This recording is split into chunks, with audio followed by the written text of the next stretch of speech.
Nuestro invitado de hoy, a Sin Café como excusa, vive del cuento en el sentido más literal de la palabra. Su tarea es ser contador de historias, esas que recordamos 1001 noches. Bienvenido a Telón y Cuenta Nueva, Héctor Urien. Hola, ¿qué tal? ¿Cómo estás, Sofía? Bueno, lo primero, muchísimas gracias por estar hoy con nosotros, acompañándonos y contándonos, nunca mejor dicho, qué es esto de contar cuentos. Decía en la introducción que tú vives del cuento en el sentido más literal de la palabra. Claro, yo vivo de contar historias, al final. Vivo de contarlas, de investigarlas, de enseñar a contarlas y de todo lo que tiene que ver con las historias de trama contadas de viva voz. Es el oficio más antiguo del mundo. ¿Se puede enseñar a contar un cuento? Sí, se pueden enseñar algunas pautas para que alguien pueda empezar a jugar con eso. Luego, a contarlo de manera absolutamente magistral, pues eso lo da el trabajo, el talento, la intuición, la capacidad artística, etcétera. Pero aprender a algunas cosas, algunas correcciones técnicas, desde luego que se puede. Bueno, decías que efectivamente es el oficio más antiguo del mundo, pero yo tengo cierta sensación, y me encantaría que fuese solo eso, una sensación, de que la tradición oral se está diluyendo un poco.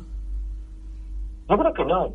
Siempre la tradición oral da la sensación de que no está, pero la realidad es que ahí está. Bueno, ahí estoy yo, como prueba viviente, y otros compañeros que vivimos de contar historias de viva voz hoy, después de haber pasado, fíjate, históricamente, desde que las historias era el Netflix del paleolítico, pues imagínate, han pasado los papiros, han pasado los libros, ha pasado la imprenta, ha pasado la radio, ha pasado la televisión, ha pasado el cine, ha pasado las series y las plataformas digitales, y aquí seguimos. Y seguimos contando cosas. Y yo apuesto a que tú misma cuentas un montón de historias hoy. Antes de que te acuestes en la cama, has contado un montón de cositas. Cierto, y que siga así, por Dios. Sí. Bueno, además, en realidad tú por otro lado eres un hombre de ciencia que aplicas esto a tus cuentos. Los cuentos tienen mucho de ciencia, la ciencia tiene mucho de cuento. Sorprendentemente, sí. La verdad es que yo estuve aplicando esquemas que se han descubierto en el siglo XX, científicos de las dinámicas caóticas y de la irreversibilidad de las cosas, etcétera, y eso resulta que es como se estructura una historia, que no es que lo diga yo, es que eso lo dice el mismísimo Ilya Prigogine, que era premio Nobel de Química, y cuando una frase que él dice es que la ciencia ha dejado de ser geometría para revelarse en narración. O sea, que hay una relación brutal. Imitamos con la naturaleza cuando contamos historias. Bueno, de hecho, una de las cosas que cuentas es la teoría de los números fractales, que la aplicas en la narración oral, pero vamos a empezar por el principio. ¿Qué es esta teoría? Bueno, el fractal es una disposición geométrica que desarrolla Mandelbrot y que tiene una serie de cualidades. Por ejemplo, el infinito interno, él lo muestra enseñando con un paper que habla de cuánto mide la costa de Inglaterra. Pues depende cuánto mide la costa de Inglaterra, pues depende del objeto que utilices para medir. Cuanto más pequeño sea el objeto que utilizas para medir, más larga es la costa de Inglaterra. Y esto quiere decir que las cosas son infinitamente densas, infinitamente grandes, que dentro de un área determinada existe un infinito. Y eso son las historias también. Y lo fractal tiene eso, y tiene también que hay un desarrollo de ese infinito hacia adentro. A ver cómo lo explico bien, que sea semejante, o sea, que la cosa pequeña se parece a la grande. Como en la hoja, si tú coges una hoja, la hoja tiene una estructura de los nervios que se parece al árbol. Lo pequeño se parece a lo grande. Y las historias también, y el lenguaje también es así. Y esta teoría... complejo científicamente. ¿Y esta teoría cómo se puede aplicar a un cuento?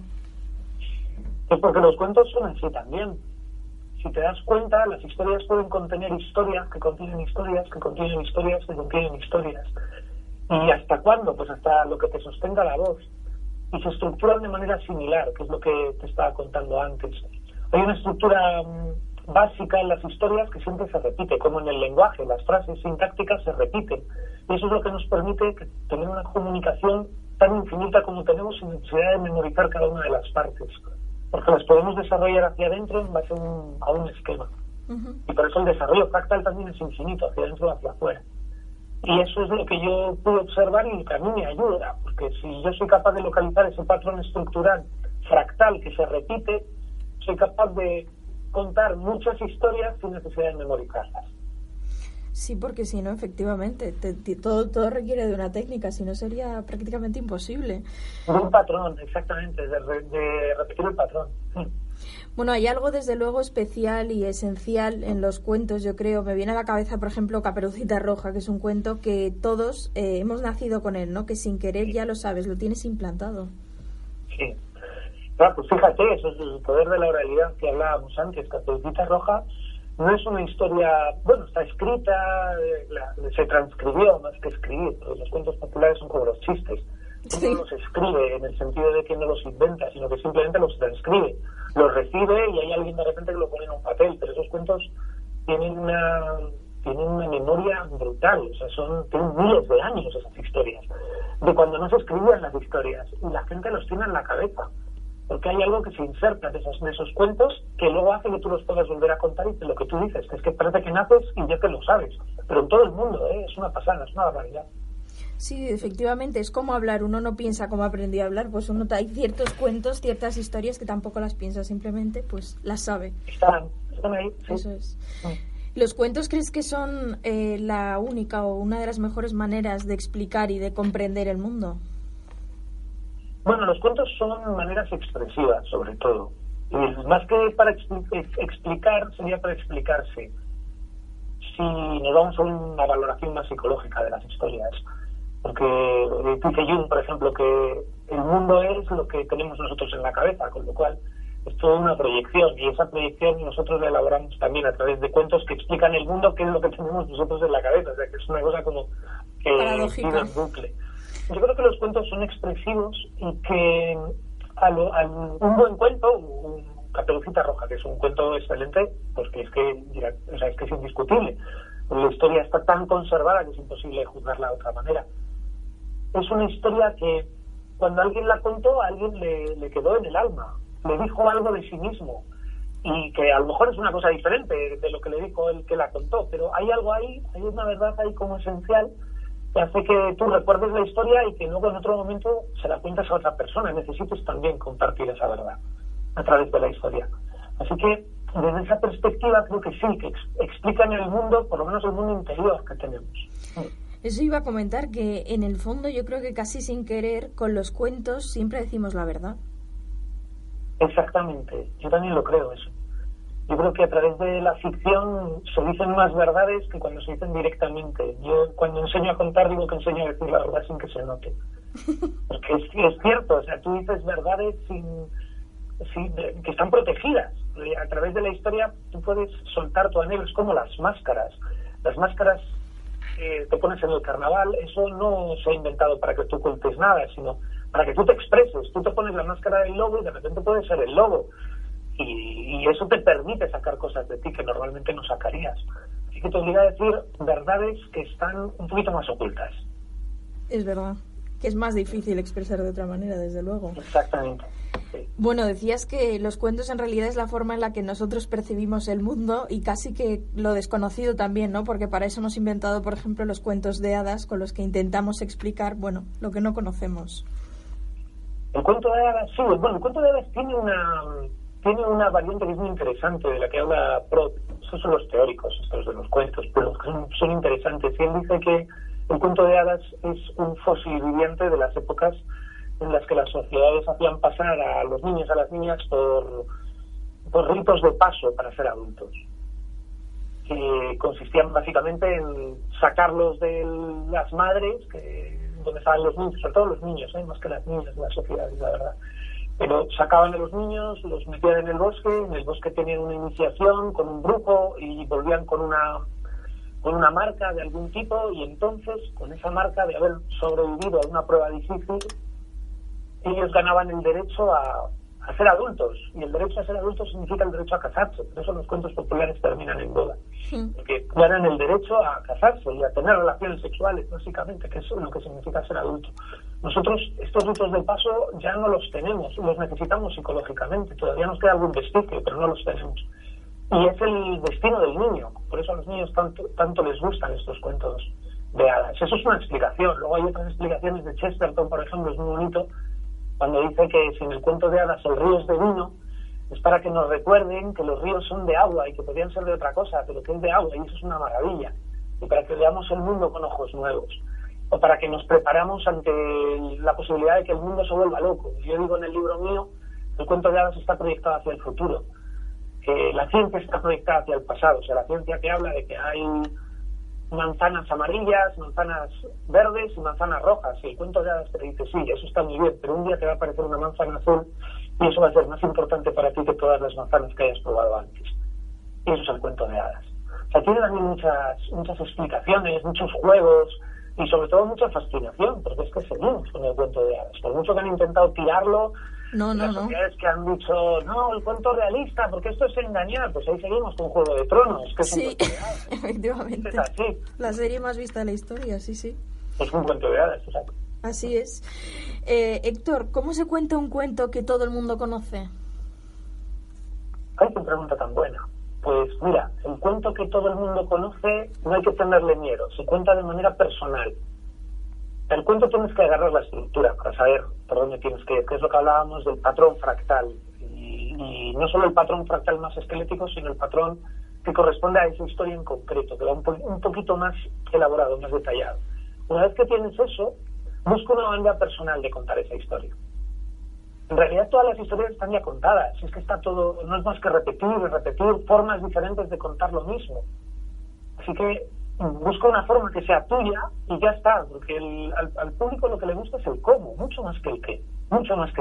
O el acento en el elemento que a ti te guste de la historia y que otro no haya visto. O sea, tú pones el foco ahí porque las historias están tan llenas de detalles, son tan ricas, que a lo mejor tú te fijas en una cosa y yo me fijo en otra. Pues eso, ese toque personal, es lo que hace que uno quiera volver a escuchar la misma historia muchas veces. Uh-huh. Bueno, tú dices que en un cuento hay una parte de barullo razonable. Sí. Eso es un poco el segundo acto, cuando se trata de alargar un poco la historia, el barullo ese razonable. Porque tú planteas el primer acto de una historia y eso está conectado con el tercero. Pero es como dice, cuando se analiza Hamlet, aparece un momento en que Hamlet puede matar a Apolonio, es que lo puede matar, o sea, es que él está ahí encerrado y es que, bueno, Apolonio no, a su tío, puede matar a su tío. Hamlet está oculto detrás de una cortina y aparece su tío y está rezando. Y Hamlet lo puede matar ahí, ¿por qué no lo mata? Pues porque se acaba la obra. Porque si lo mata en ese momento, la obra se acaba. Y no se trata de que la obra se acabe, sino de mantenerlo. Así que ese barullo razonable quiere decir sostener la historia un poco más para que no se acabe, pero tiene que ser razonable, porque si no es razonable, el espectador se desengancha. Y ya pierde todo. Claro. ¿Cuál crees que son las virtudes de un buen cuento? Las virtudes de un buen cuento, pues...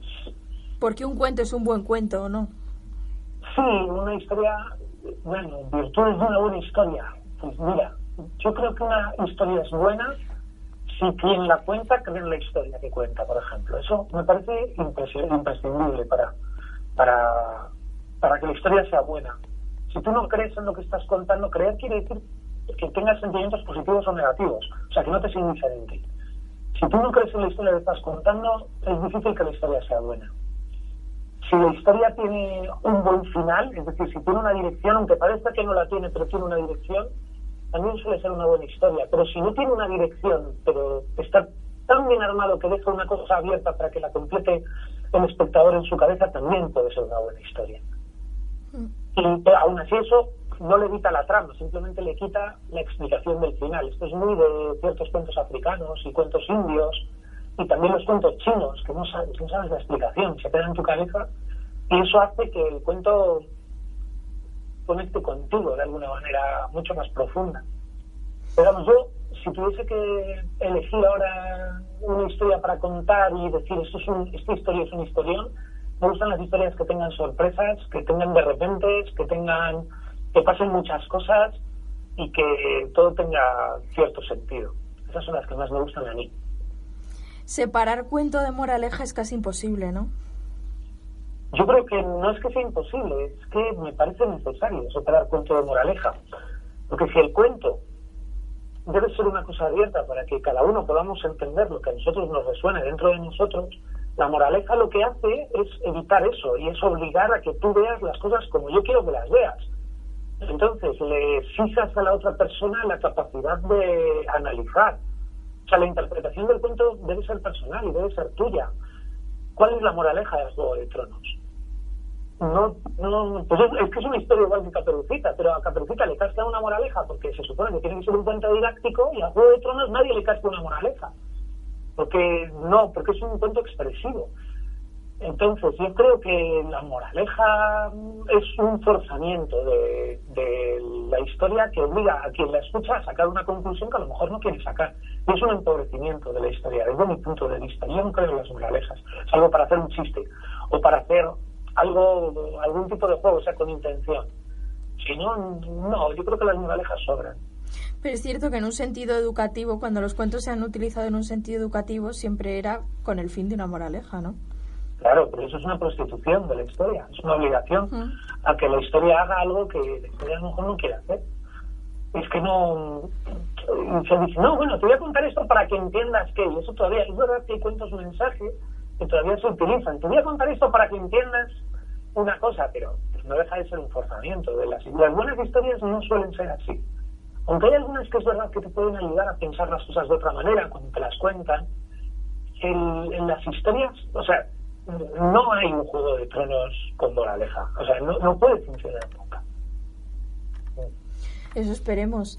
Bueno, ahora estás en el Off de la Latina, que si no, con Las Mil y Una Noches, que es el cuento de los cuentos. Sí, estoy con Las Mil y Una Noches con Sherazade, concretamente, con la historia matriz, la historia que sostiene todos los cuentos de Las Mil y Una Noches. Es el libro de los cuentos. Fíjate, es curiosísimo esto, para que veamos lo que es el poder de lo oral. Porque el libro más famoso de cuentos a nivel mundial, que son Las Mil y Una Noches, es un libro que no existe como tal. Porque igual que en el Quijote, tú puedes decir el capítulo 20 del Quijote y podemos hablar, si los dos conocemos el Quijote sabemos de qué estamos hablando. Las Mil y Una Noches tú dices, la noche 503, y depende de la versión que tengas, cambian los cuentos. Y todas son Las Mil y Una Noches. Es difícil decir, esto no son Las Mil y Una Noches y esto sí. O sea, no hay un patrón canónico. Eso es brutal. Eso es brutal. Ese libro es único desde ese punto de vista. Por eso es un libro de traductor. Cada traductor va metiendo un cuento diferente, cambian y le meten otra cosa a una historia que termina en un punto y hay esta traducción que le mete otro punto más. Y si no se hubiesen escrito, seguirían introduciendo... Bueno, si no se hubiesen escrito, no. Si no hubiese una globalización tan grande que todo el mundo conoce ya unas versiones, seguirían apareciendo versiones nuevas de Las Mil y Una Noches con cuentos diferentes. Es que es un cuento que no se agota. Es una dimensión fractal. Así que yo estoy encantado, claro, con Las Noches. Bueno, esta realmente, decías, tú lo cuentas desde la historia de Sherazade, que realmente ella se ganó la vida con sus cuentos, que bueno, intentaba que no debieran morir, ¿no? Nunca mejor dicho, se ganó la vida. Se ganaba su propia vida cada noche contando una historia y dejando al sultán a la mitad, que parece que dejó a alguien a la mitad. Por si acaso. ¿Ves? ¿Quieres una moraleja de Las Mil y Una Noches? Puedes sacar esa. Ella va contando un cuento cada noche para no morir. El sultán se ha vuelto loco y ha jurado que va a matar a toda mujer que pase por su cama, y ella consigue que el sultán no la mate dejándolo embelesado con una historia a la mitad que sigue al día siguiente y así está durante 1001 noches. Es una hermosura de metáfora, la verdad. Ciertamente es una historia preciosa que, aunque es realmente una obra popular, también tiene una cosa, yo creo que es, por otro lado, es una gran desconocida, ¿no? No deja de ser un texto monumental que tiene mucho que exprimir. ¿Por dónde o cómo te planteaste hacer o montar este espectáculo? Pues ahora tiene dos variantes el espectáculo. Yo empecé con... La idea me vino en el año 2011, en plena crisis, para hacer los cuentos de las noches uno por uno. Pero bueno, pues estaba cayendo todo. Yo tenía muchos contratos y de repente empezaron a cancelarme contratos de narración y fui a ver unos amigos músicos que tocaban. Entonces dije, joder, los músicos, qué guay, ¿no? Porque tienen un público fiel que vienen cada vez que tocan, vienen a verlos para cantar las canciones. Yo no puedo hacer eso, porque una vez que alguien se sabe la historia, pues ya es que no viene a escucharla 10 veces, a lo mejor la escucha 2, pero ya no más. Y dándole vueltas a eso, se me ocurría que tenía que hacer un espectáculo que cada noche contase una cosa distinta. Y como estaba leyendo Las Mil y una Noches en aquel momento, es que era perfecto, porque Las Mil y una Noches es esa filosofía y esa materia, y yo necesitaba nada más que un lugar donde contar una cosa distinta cada vez. Y así empecé en la Taberna Lavanda en el año 2012 a hacer funciones diferentes cada martes. Y de ahí, después de 8 años, pues se han ido desgajando cosas, y una de ellas es la historia matriz para contar, porque hay gente que venía y decía, pero ¿cómo es la historia? ¿Cuál es la historia de Sherezade? ¿Pero cómo es? Bueno, pues voy a montar un espectáculo para que esto lo podáis ver, y eso es lo que está en el Off de la Latina, la historia de Sherezade en sí misma, que como dices, todo el mundo ha oído hablar de Sherezade, todo el mundo ha oído hablar de Las Mil y una Noches, pero pocos conocen la historia en sí misma, lo que pasa con ella. Y claro, es una riqueza llevarte eso, porque es historia universal. Desde luego que sí, es casi imprescindible saberlo. Sí. Me mata la curiosidad por saber qué tipo de público acude a escuchar cuentos. ¿Público adulto? Bueno, todo tipo, la verdad. Y muchos hombres, que esto llama mucho la atención. Los cuentos, pues no, vienen muchos chicos. Y viene gente jovencita que lo descubre cuando lo descubre, porque no está en su radar. Escuchar cuentos no está en su radar. Pero de repente alguien les trae y lo disfrutan mucho. Vienen familias, viene gente más mayor.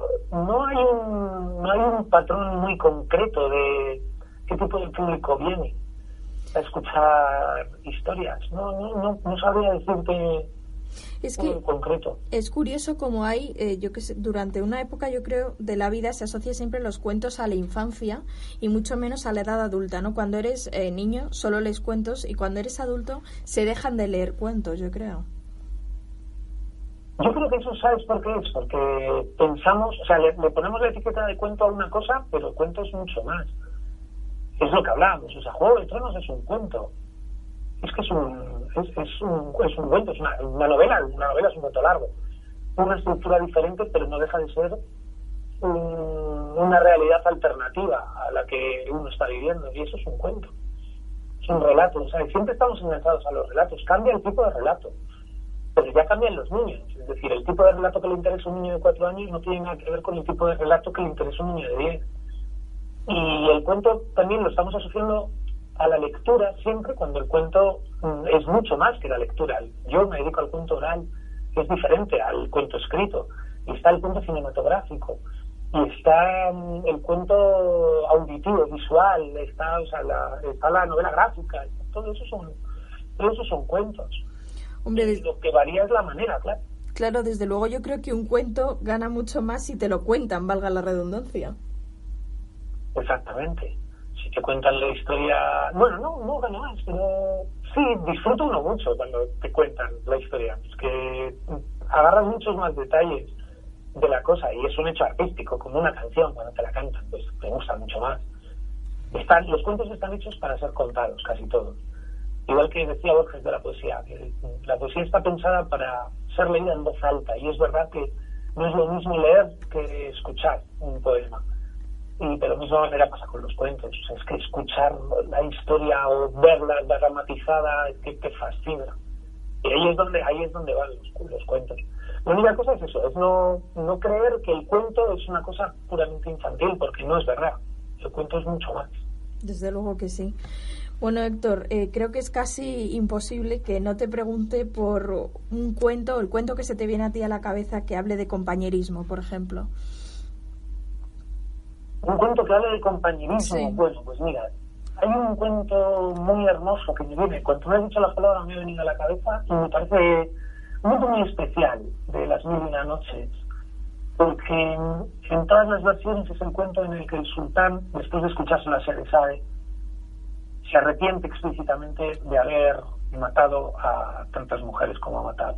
Uh-huh. Explícitamente lo dice, además, y en todas las versiones ocurre, y es después de escuchar un cuento donde hay un hombre que está solo, y de repente dice el cuento que Dios le envía a un compañero, a alguien para que le haga compañía, y entonces la vida se le vuelve de otra manera, y ya viven solos en el monte. O sea, son 2 ermitaños que viven solos en el monte hasta morirse. No tiene nada más que eso el cuento.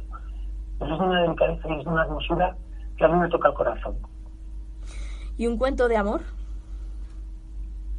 Un cuento de amor, pues mira, un cuento de amor así como romántico, de este amor inasible, por ejemplo. Si es de ese tipo de amor, hay un cuento hindú que habla de una princesa que encuentra un leñador del que se enamora y con el que quiere estar, definitivamente no quiere estar con nadie más, pero el leñador está profetizado que él va a morir al cabo de un año y ella lo quiere tanto que logra arrebatarle al mismísimo dios de la muerte, le logra arrebatar la vida, el alma del leñador para que pueda seguir viviendo un tiempo más. Y por supuesto un cuento de desamor. Un cuento de desamor, pues siguiendo por otra tradición, hay un cuento africano de también un hombre y una mujer que se aman mucho y después de pasar una prueba dificilísima ellos continúan, y esta cosa que se dice, ¿no? Fueron felices ya, pero ¿cuánto tiempo? Entonces llega un momento en que ella realmente no cambia, porque ella lo ha avisado a él, le ha dicho, yo no soy capaz de amar a nadie, pero bueno, nos vamos amando, pero cuando ya no tienen que superar más pruebas, ella de repente le dice, empieza a sentir que ella no lo ama y le hace una perrería gordísima al tipo para decirle que se vaya y luego él se venga. Es muy fuerte, es muy desgarrador y es muy sorprendente ese cuento. Un día lo cuento, un día que vengas, me avisas y lo cuento bien. Muy bien. Y Héctor, es imprescindible, por favor, ¿nos podrías hacer un avance de un cuento, dejarnos un poco con la miel en los labios y contarnos algo de un cuento? Dejaros un avance de un cuento. Pues dame un momentín, que lo piense. Vale, ya lo tengo. Mira, hay una historia de un hombre que quiere tener un hijo. Es un rey y gobierna en una ciudad verde. Pero su esposa no le puede dar un hijo. Entonces hablan de que tienen una esclava y que la esclava puede ser capaz quizá de dar el hijo que el rey desea tener con todo su corazón. La esclava es muy lista y la esclava le dice al rey, bueno, si quieres podemos probar, pero realmente yo soy una curandera que vive en Alejandría, en mi ciudad, y que tiene unos elixires que son capaces de conseguir que alguien se quede embarazada de un niño. Yo lo puedo conseguir y se lo puedo dar a la esposa, pero tengo que ir a buscarlo a Alejandría. Entonces el rey le da la venia y entonces ella sale con 5 soldados y con un muchacho para que le cuide los camellos. Y cuando están en mitad del desierto, los beduinos, los bandoleros, los bandidos, se echan sobre el grupo, matan a los 5 muchachos, a los 5 soldados y se quedan con ella y con el chico de los caballos. Como no encuentran riquezas entre los camellos, los bandoleros dicen que van a tomar el capital humano.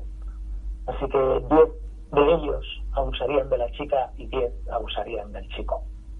Entonces la chica da un paso al frente y les dice, ¿cómo que vosotros os conformáis con un muchacho enclenque como este cuando podéis tenerme los 20 a mí? Cuando podéis hacer de mí vuestra diosa, cuando podéis conseguir que yo, que soy la mujer que logra que los genios coman de su mano, os dé todo el amor y os dé una experiencia como no habéis tenido en vuestra vida. Y entonces los soldados empiezan a enfadarse y a decir, hay que hacer de nuevo el reparto, y empiezan a pelear. ¿Y qué pasará después? Eso tendrás que escucharlo cuando vengas el martes a la Taberna La Banda. Genial, Héctor, me ha encantado, desde luego. Por cierto, antes de dejar esta conversación, no quería dejar de mencionar que tienes tu canal de YouTube, que has hecho también una nueva forma de comunicar estos cuentos. Sí, son otros cuentos diferentes. Abrí el canal para varias cosas que todavía estoy jugando y estoy probando, pero como estoy contando un cuento en radio, pues es más un cuento poético que un cuento de trama. Es que voy enlazando cosas, y eso se puede escuchar en Capital Radio los miércoles a las 9:10. Y los suelo colgar ahí en YouTube, les pongo una imagen y los colgo para que los escuchéis. Pero vamos, que son cuentos, por ejemplo, de historias de frutas. O sea, ¿dónde aparece la naranja en la historia de la humanidad? Pues yo hilo un poco a través de eso, o las cerezas, o las granadas, o las uvas, y son curiosidades, son pequeños cuentitos de ese tipo que no tienen trama, son cuentos poéticos. Héctor, y ya antes de despedirte, a todos nuestros invitados al programa, ya que nuestra sección se llama Sin café como excusa, les proponemos que nos digan con qué persona o personaje, puede ser real o hipotético y no tiene por qué estar vivo, se tomarían un café sin dudarlo. Sin dudarlo, date cuenta que luego uno querer conocer sus... no es buena cosa, a veces la gente se... Sí, es verdad, eso es verdad. Pero yo creo que me viene a la cabeza y me apetecería mucho si pudiera me tomaría un café con Chesterton, el escritor inglés. Creo que me divertiría tanto, es tan agudo, me encantaría comentar las cosas que se ven hoy en día con los ojos proféticos que él tuvo hace 100 años y me chiflaría tomar un café con él, la verdad. Y para ti, en una sola palabra, ¿qué es el teatro, el subirte a un escenario, el contar una historia? Pues es la libertad. Pues Héctor Urien, muchísimas gracias por esta conversación. Me ha encantado charlar contigo, hablar de cuentos y que nos contases el principio de un cuento que, si queremos seguir escuchando, por supuesto, hay que ir a verte. Muchísimas gracias por haber estado con nosotros. O sea, que si alguien quiere conocer el final, el martes o el viernes. O sea, el martes 14 o el viernes 17 podéis escuchar el final de la historia. Pues es imprescindible ya. Necesitamos saberlo. Ojalá. Muchísimas gracias. Gracias, hasta luego.